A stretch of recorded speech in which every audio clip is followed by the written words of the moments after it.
Welcome back. Today we're diving into the financial results of a giant in the Indian aerospace and defense sector, Hindustan Aeronautics Limited, or HAL. They're a Maharatna Central Public Sector enterprise, a really key player. Absolutely. HAL is crucial for India's defense capabilities, involved in everything from designing and manufacturing fighter jets and helicopters to their repair and overhaul. A truly strategic company for the nation. So HAL has released its audited financial results for the quarter and financial year ended March 31, 2025. The board of directors approved these results at their meeting held on May 14, 2025. We'll be looking at both their standalone and consolidated performance today. Let's kick things off with the standalone numbers. How did HAL fare in the fourth quarter and the full financial year on the revenue front? All right, starting with the standalone results for the fourth quarter of FY25, that's January to March 2025. Revenue from operations stood at 13,699.87 crore rupees. Now, for a year-over-year comparison, this is actually a decrease from the 14,768.78 crore rupees they reported in the fourth quarter of FY24. And looking at it quarter over quarter, it's a significant jump from the 6,956.93 crore rupees in the third quarter of FY25. Okay, a mixed bag there for Q4 revenue, down year over year, but up sharply quarter over quarter. What about the full financial year 25 for standalone revenue? For the full financial year 25, standalone revenue from operations was 30,980.92 crore rupees. This is a slight increase compared to the 30,380.84 crore rupees in FY24. So annually they've seen some growth. Got it. Now let's move to the consolidated picture for revenue. How do those numbers look for Q4 and the full year? On the consolidated side, the figures are very similar. For the fourth quarter of FY25, consolidated revenue from operations was 13,699.85 crore rupees. Year over year, this is down from 14,768.75 crore rupees in Q4 FY24. And quarter over quarter, it's up significantly from 6,957.31 crore rupees in Q3 FY25. For the full financial year 25, consolidated revenue from operations reached 30,980.95 crore rupees, a modest increase from 30,381.08 crore rupees in FY24. The revenue trends seem quite consistent between standalone and consolidated. What about other income? Was that a significant contributor? Yes, other income played a role. For standalone results in Q4 FY25, other income was 652.74 crore rupees. That's up year over year from 557.08 crore rupees and slightly up quarter over quarter from 631.15 crore rupees. For the full year FY25, standalone other income was 2,565.53 crore rupees, a good jump from 1,898.54 crore rupees in FY24. The consolidated other income figures are very close to the standalone numbers as well for both the quarter and the full year. Okay, so with revenue and other income covered, let's talk profitability. Since EBITDA isn't directly reported, we'll use profit before tax or PBT as a proxy. How does the standalone PBT look for Q4 and the full year? For standalone PBT, in Q4 FY25, HAL reported 5,200.28 crore rupees. Year over year, this is a decrease from 5,778.36 crore rupees in Q4 FY24. However, quarter over quarter, it's a strong increase from 2,034.99 crore rupees in Q3 FY25. For the full financial year 25, standalone PBT, after an exceptional item of 5.89 crore rupees, stood at 10,820.01 crore rupees. This is up from 10,198.97 crore rupees in FY24. So despite the Q4 year-over-year dip, the annual PBT has improved. And how does the consolidated PBT compare for Q4 and the full year? On the consolidated front for Q4 FY25, PBT was 5,218.66 crore rupees. This includes the share of profit from joint ventures. Year over year, this is down from 5,795 crore rupees in Q4 FY24. Quarter over quarter, it's a substantial rise from 2,042.18 crore rupees in Q3 FY25. For the full financial year 25, consolidated PBT, after that same exceptional item of 5.89 crore rupees and including JV profits, was 10,867.26 crore rupees.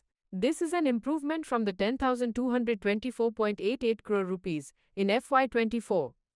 Interesting. So similar to revenue, PBT is down year over year in Q4 for both standalone and consolidated, but up quarter over quarter, and the full year shows growth. Now let's drill down to the bottom line. Profit after tax or PAT. What are the standalone PAT figures? For standalone PAT in Q4 FY25, it was 3,958.25 crore rupees. Year over year, this is lower than the 4,292.04 crore rupees in Q4 FY24.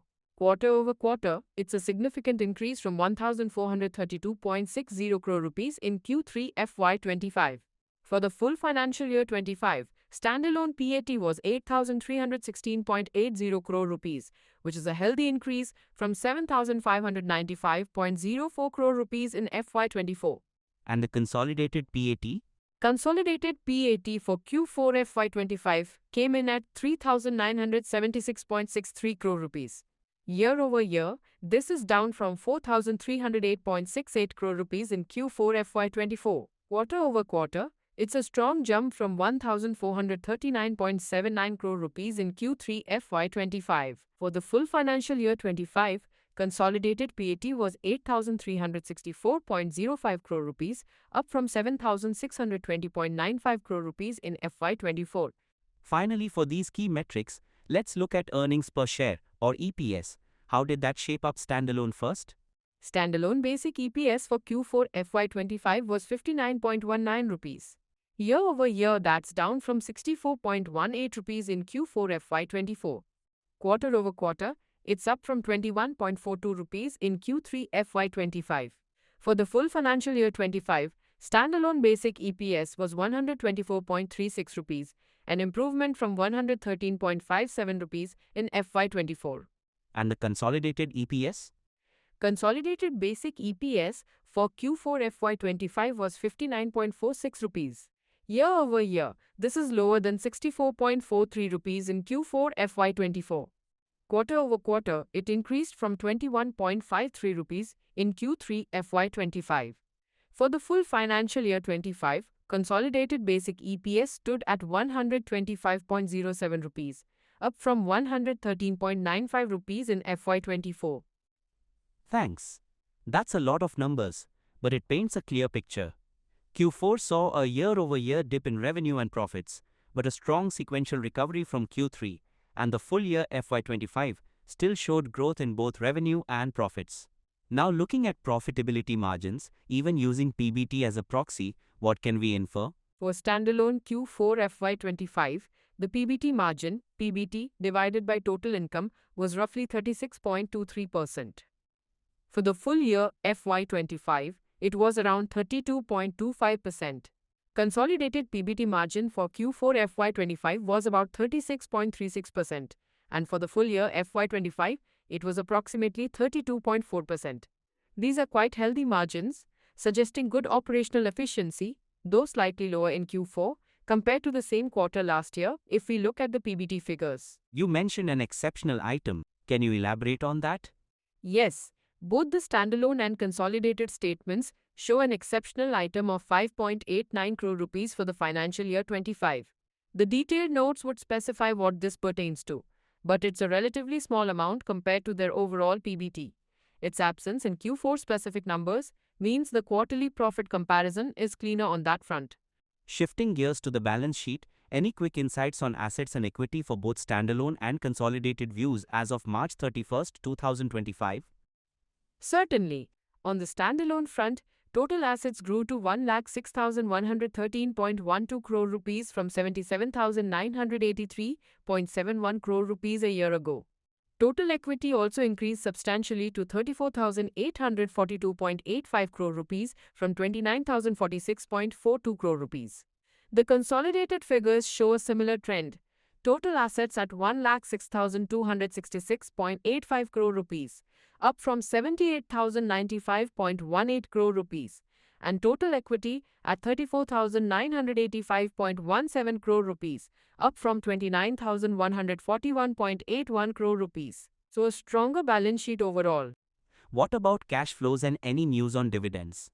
The cash flow statements are provided. For standalone operations in FY25, net cash generated from operating activities was a robust 13,645.12 crore rupees, a significant improvement from 8,225.74 crore rupees in FY24.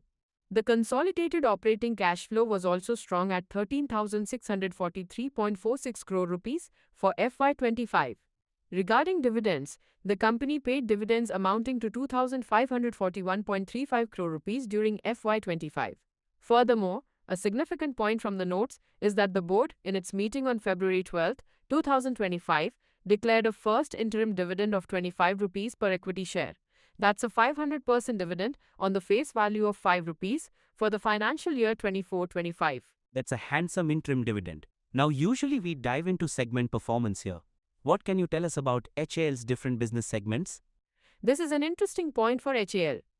Note 10 in the financial statements mentions that the Ministry of Corporate Affairs has exempted government companies engaged in defense production from the application of Ind AS 108 on operating segment reporting. This means that the detailed segmental revenue, profit, assets and liabilities breakdown that we typically see for diversified companies is not provided in these financial results. So, we can't do a deep dive into individual segment performance based on these statements. That explains its absence. So, summarizing the overall performance and context, how would you put it? HAL has shown resilience. While Q4 had some year-over-year pressure, the full year FY25 delivered growth in revenue and profitability. The strong sequential performance in Q4 is also a positive sign. The notes also highlight that employee costs in the current periods are not strictly comparable to previous periods due to revisions in pension schemes and pay scales, the financial effects of which have been accounted for at different times. This might explain some of the margin variations. Now, the notes to accounts in such large company reports are always crucial. You've mentioned a few, but were there other significant events or disclosures in the auditor's emphasis of matter or the company's own notes that investors should be aware of? This seems like a big section for HAL. Absolutely, this is a very important part. The auditors, Messrs. Gupta Nair and Company, have issued an unmodified opinion on both standalone and consolidated financial results, which is a positive. However, they have included several emphasis of matter paragraphs.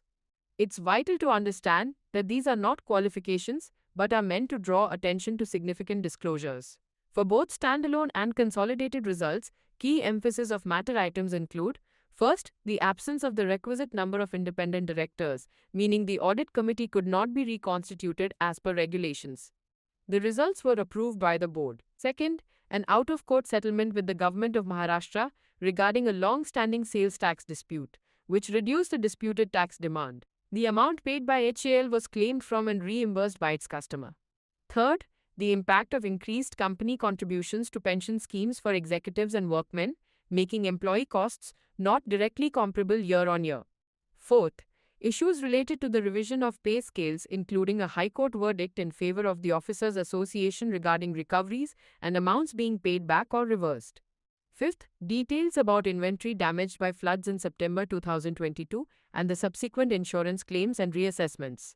Sixth, a Su-30 aircraft crash in June 2024, which is technically after the reporting period of March 2025. So this is likely a significant subsequent event disclosure for context. An insurance claim was preferred and payment received in January 2025, and a provision for a new aircraft has been created. The provision noted in source documents was for 843.36 crore rupees. Seventh, an incidence of cyber fraud where an advance payment of 0.55 crore rupees was transferred to a wrong bank account. This has been provisioned for. And eighth, details of an investment in a Section 8 company of 0.61 crore rupees where allotment for some shares is pending. That's quite a list of EOMs. Any specific to the consolidated results, particularly concerning joint ventures? Yes, the consolidated report has additional points in the emphasis of matter section related to joint ventures. For Hats Off Helicopter Training Private Limited, there are going concern issues noted due to current liabilities exceeding current assets and accumulated losses. However, management affirms its ability to meet obligations, citing multi-year contracts and ongoing support. An ECB loan for Hats Off is also classified as a non-performing asset by its lender, though the loan hasn't been recalled. For HALBIT Avionics Private Limited, there's a material uncertainty related to going concern due to its net liability position. However, the bulk of its current liability is subject to performance by a supplier who is also a shareholder, and the company expects positive cash flows. For Multi-Role Transport Aircraft Limited, the board has approved its voluntary liquidation, subject to Government of India approval. The going concern assumption for this JV will become inappropriate once certain steps are fulfilled. The auditors also note that the financial statements of two JVs, Infotech HAL Limited and HAL Edgewood Technologies Private Limited, were not available and hence not considered in the consolidation. The impact of this non-consolidation is stated to be not material. HAL Edgewood is also approved for voluntary winding up. So an unmodified opinion is good news, but these emphasis of matter paragraphs highlight several areas needing careful consideration. What about other aspects of the auditor's report? Any other matters or qualifications? No qualifications, as it's an unmodified opinion. However, under other matters, the auditors for both standalone and consolidated results draw attention to HAL not complying with Regulation 17(1) of SEBI listing regulations and Section 149(4) of the Companies Act concerning the required composition of its board of directors. Similarly, non-compliance with Section 178 of the Companies Act and Regulation 19(1) regarding the reconstitution of the Nomination and Remuneration Committee is also highlighted. Finally, as a standard for PSUs, Note 16 on page 36 mentions that the audited financial results are subject to supplementary audit by the Comptroller and Auditor General of India or C&AG. Those governance-related non-compliances are noteworthy. So putting it all together, what's the outlook for HAL and what are the key risks? Disclaimer: we advise investors to check with certified experts before taking any investment decisions. The outlook for HAL appears generally positive, given its strategic importance, Maharatna status, and likely strong order book in the defense sector. The full-year growth in revenue and profits, along with a healthy interim dividend, are encouraging. However, there are risks. The going concern issues in some of its JVs need monitoring.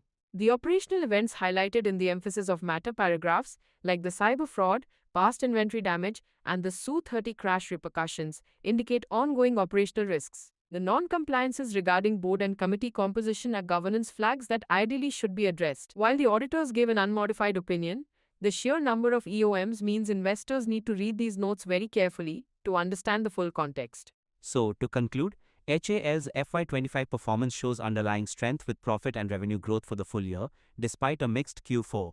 The auditors have given a clean chit with an unmodified opinion, but have rightly drawn attention to a host of important matters, from operational incidents and settlements to JV health and governance aspects.